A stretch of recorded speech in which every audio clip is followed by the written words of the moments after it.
hello everyone आपलोग সকলোকে আমাৰ নতুন এটা ভিডিঅ'লে পুনৰবাৰ স্বাগতম জনাইছো আৰু ৰাতিপুৱা মই ওলাই গলো মৰ্নিং ৱাক কৰিবলৈ তাৰ পিছতে আহিলো এখন চাদৰ আছিল মই দহি বাটিবলে তো ফাইনালি কমপ্লিট হৈ গল দহি বটা তাৰ পিছতে লং ভিডিঅ' এটা বনাম বুলি ভাবিছো তাৰে কিছুমান বিটিএছ দেখাই আছো আপোনালোকক লং ভিডিঅ'টো চাব বুলি আশা ৰাখিছো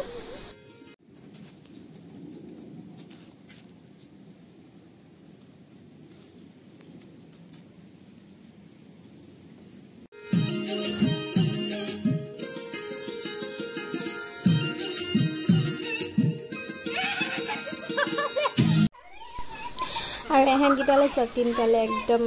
एजन मोर मानुजन और चिनी पाइছে गीता आमार टिकला गीता मानुर जीवनটো কি আছে আজি আছে কালি নাই বা ফাই পুটি কৰি থাকিব লাগে আৰু তাৰ পিছতে কি সন্ধিয়া একদম ধুনিয়াকে চাহ বনাই লৈছো গাখীৰ চাহ আৰু বিকাৰী জানা আছিলে হেয়া হটিয়ে চাহ কাপ খালো আৰু মই হেলে গ্লাছত চাহ খাই ভাল পাওঁ দে আপোনালোকে ভাল পায় নে ভাল পায় যদি কমেন্ট কৰি জনাবলৈ নাপাহৰিব